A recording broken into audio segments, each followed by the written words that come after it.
the great Grant Hill joins us. Where are you today, Grant? I am in Orlando, Florida, and I was at the driving range here at Isleworth trying to make sure my golf game is not like Charles Barkley's. Has anybody helped you with your game? You know, Tiger lived down there for a while. Did he ever help you with your golf game? You know what, Dan, I should have taken advantage of Tiger living in the neighborhood and maybe picking up some tips from him, but I didn't play golf back then. You know, I just started about a year ago, and so it's been good. It's been an interesting process, but unfortunately I get a lot of help and a lot of people in my ear, which is probably making my game a little bit worse. But it's fun. I enjoy it. My swing is better than Charles, for the record. I wish I picked it up earlier because I never thought – I was that guy that thought that any activity where you wear pants is not a sport. Or any activity where alcohol enhances your performance is not a sport. And so I did not like golf. But that has changed, and I certainly love the sport. All right, put the phone down next to the golf ball, and I want you to hit a shot, and I'll analyze your swing, just by audio. No, I'm not on the course right now. I'm in the 19th hole on the balcony. Yes, okay. I'm starting early. I also I did some research, and I realized you made a cameo in a Nickelback music video called Rockstar. Did you? Yes. How did that happen, that you were in a Nickelback video? You know, that's a good question. I will say this, nothing against Nickelback. I had never heard of Nickelback prior to being asked. They're a Canadian group. My wife is Canadian.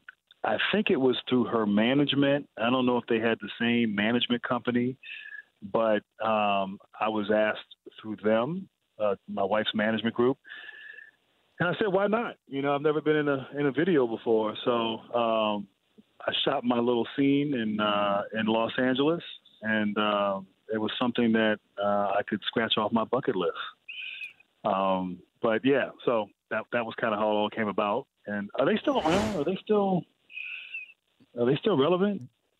They get brought up in a negative way. It's usually like people hate Nickelback, and then now, and not because of your appearance in the video, but because like Imagine Dragons has now taken the baton from Nickelback as the most hated band, apparently.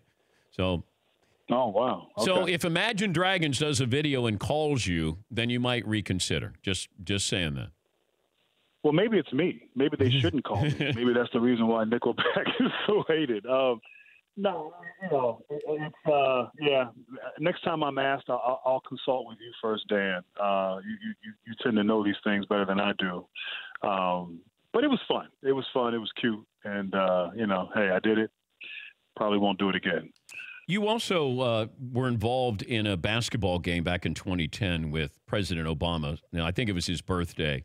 And Carmelo was there, LeBron there, Magic, Bill Russell, Dwayne Wade. Is that the guest list there that you guys had a pickup game? Yeah. No, and there were more. Chauncey Billups, Derrick Rose, Noah, Battier. But, yeah, all those guys were there. It was President Obama's 49th birthday. It was crazy, Dan, because we all met at the White House. And once we got there, we were, bussed over to an Air Force base, and I guess a particular location where the president played a lot of his pickup games. And basically, it was really funny. He told us, he said, look, you know, before we started playing, he said, you see all those Secret Service around the court, you know, they all have guns, and they all shoot on my command. So, but they broke the group up into 4 different teams. And I think the last set of games, President Obama hit the game-winning 3 on Derrick Rose, and it was fitting. It was perfect, a perfect ending. And it was one of those things as a basketball fan. If you were a basketball fan and you were president, you said, I could do anything. Like, this is what I do for my birthday. And he did. And I think he enjoyed it. But I think we enjoyed it just as much as he did, and certainly one of my most memorable moments that I was able to be a part of. Okay. It was really, really, really special. But were you able to put him on lockdown, or because it's the president, you sort of have to let him, and it's his birthday? I mean, you got to let him get a couple of jumpers in. Is that what was going on? Oh, yeah. Don't make no mistake about it. Yeah, no one. He went to the hole. It was like, it was like the parting of the Red Sea. It was token defense. Okay. You know what it reminded me of? It reminded me of when I was in school at Duke, and we're in practice, and we're messing up, and Coach K would grab the ball and say, "Okay, you know what? Let me run the point to demonstrate something." And so, and he would say, like, full speed, guys, let's go. And like, you can't really guard Coach K, and so, he's making a move, he comes down the paint, and just kind of like, okay, and so like that, Since you brought up Duke, this is an interesting Duke team because it doesn't feel like America has turned on Duke, at least not yet, that we still, we're fascinated with Zion Williamson. It's kind of refreshing that this is a Duke team that you tune in and you may actually like. You had Tracy McGrady and Scottie Pippen saying Zion should shut it down the rest of the season. What did you make of those comments? No, I don't agree with that for obvious reasons. No, I mean, I think, I think for Zion and for those guys there, R.J. Barrett, Jones, Reddish, all the guys, on the team, they're having fun. They're enjoying it. It's a great experience, a great time for them. I think the beauty of the college game, and there's been a lot of controversy for obvious reasons, but a program like Duke or Carolina or Kansas or, some of these high-profile programs, it's a chance for the country to fall in love with these players. It's a chance for people to really get to know who Zion Williamson is.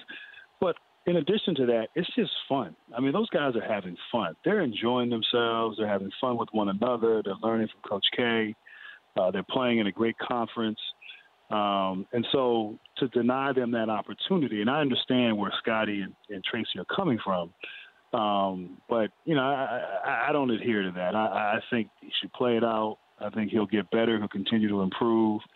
All those guys, I mean, a lot of Duke guys that we've had in recent years who have been one-and-done players who've gone on and played in the NBA, they all talk about how much fun they enjoyed at college and how much, it was just a great experience for them.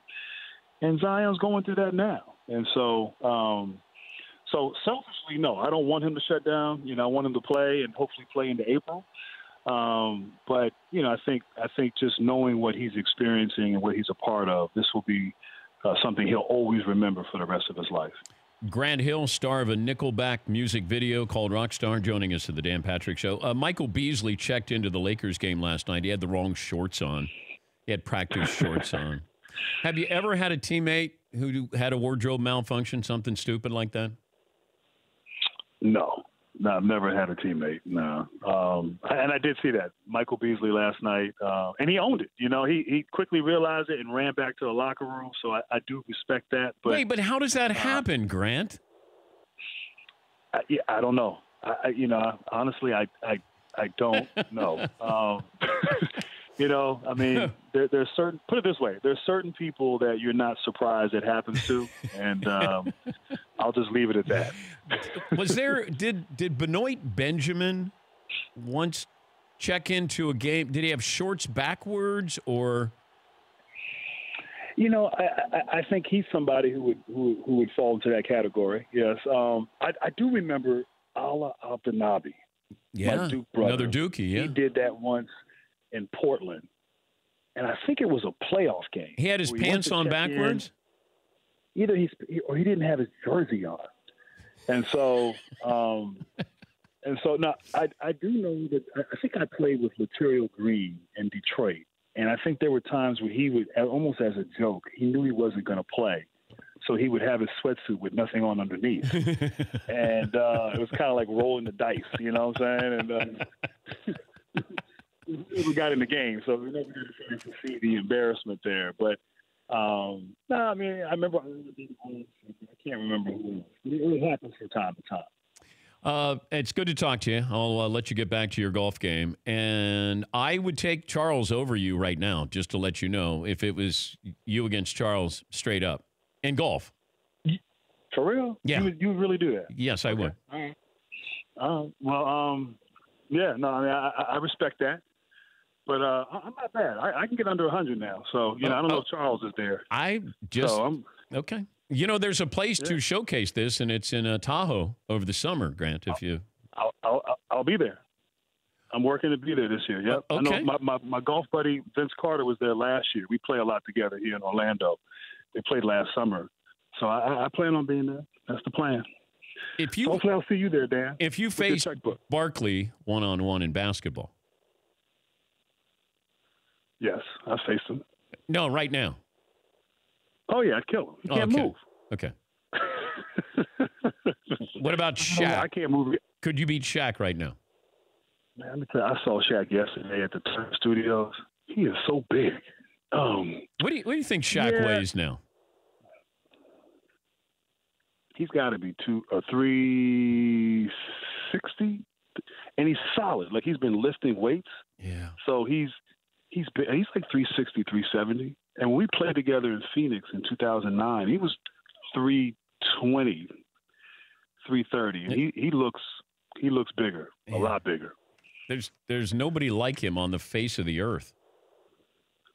Nah, nobody. Shaq in this era could have been scary. He wasn't going to go. He wasn't going to go to screen roll. So pick and pop all day. But on that block, he was a load. He was a load. And here's the thing. I'm just going to say this, Dan. I know Shaq plays. He's a big guy and all that. Oh. No. If Shaq was a mean guy, if he was a mean guy, he would have hurt people. Like he was that big and that strong that he could have really hurt people. And he can play all that tough guy bravado and all that, but he's actually a nice person. And I found that out playing with him. Hey, good luck with the golf game, and thanks for joining us as always, Grant. Good to talk to you.